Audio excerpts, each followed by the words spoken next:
What's good, YouTube? It's your boy, Blue Blood Sports TV, and I'm back at y'all with another one.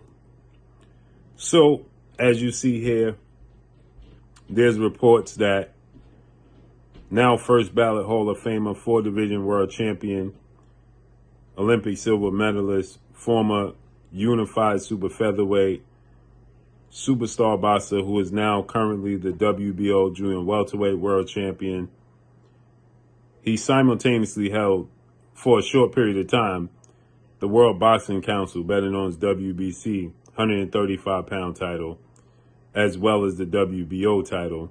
But just after 4 days, the WBC stripped Shakur Stevenson, superstar boxer, who was 25 wins, no loss, no draw, 11 wins by way of knockout.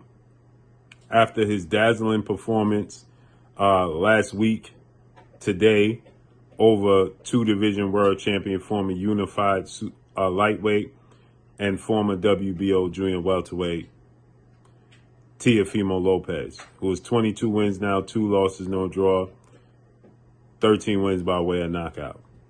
With that said, it seemed like there was a path being carved out for Shakur Stevenson to face off against Lamont Rose Jr. for the WBC 135-pound title. But that has since been derailed since the WBC decided to strip him.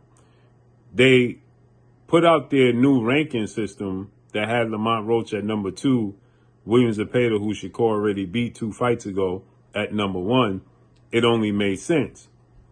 But now that they stripped him, it's on to the next. And does it even make sense at this point in time for Shakur to campaign at 135?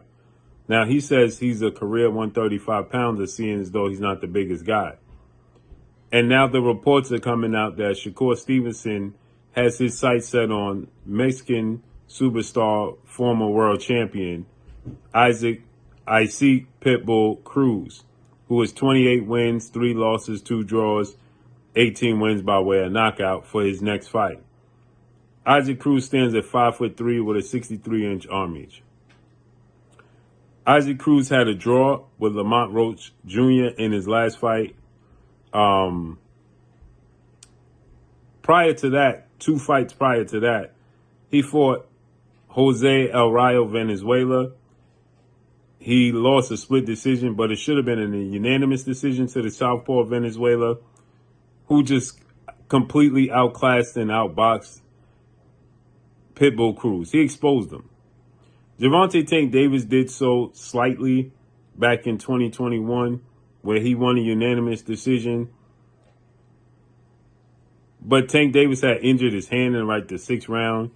He was utilizing movement, but he didn't knock him out, right?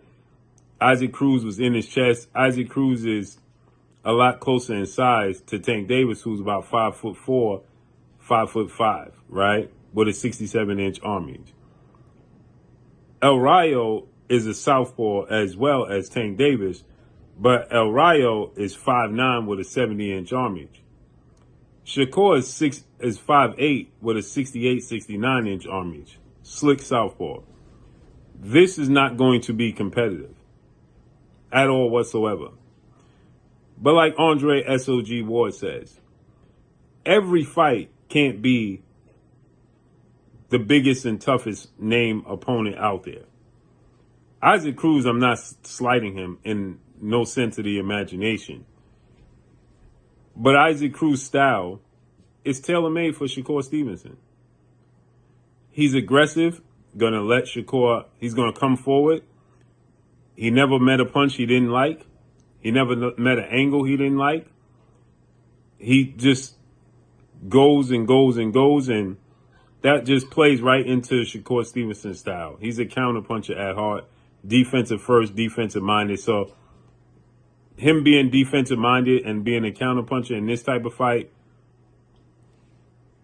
there's no criticism going towards him, right? He don't have to go forward. Isaac Cruz is going to come forward the entire night. And I actually think Shakur stops Isaac Cruz. And am I mad at him fighting Isaac Pitbull Cruz next? Nope. Is there other names I would rather see him fight? Yep. But if he was to fight Isaac Pitbull Cruz next, am I mad at that? Nope.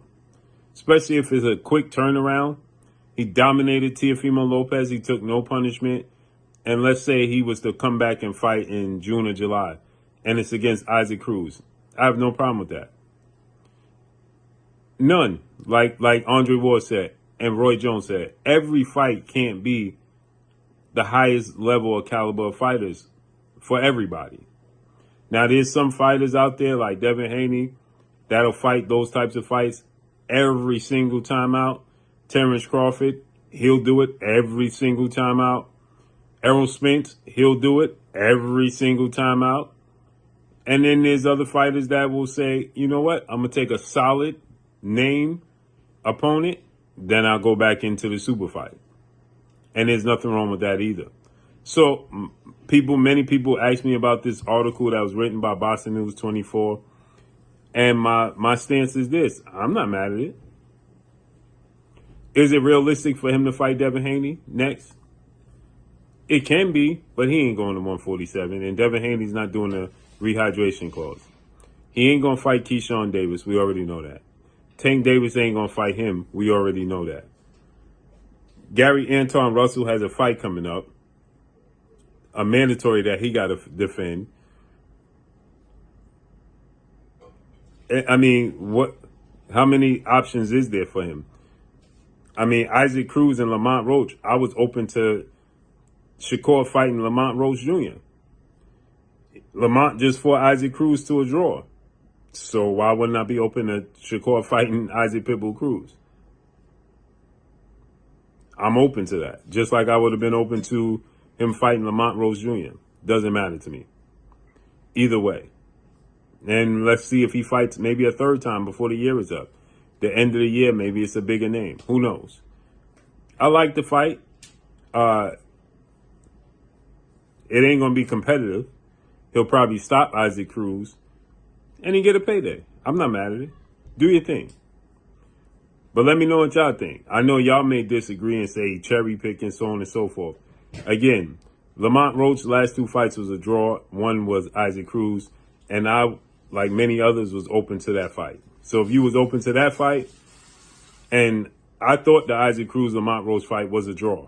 So it wasn't like Lamont Roach got dropped in the fight. So let me know what y'all think, man. Follow me on Instagram at Blue Blood Sports TV, all one word.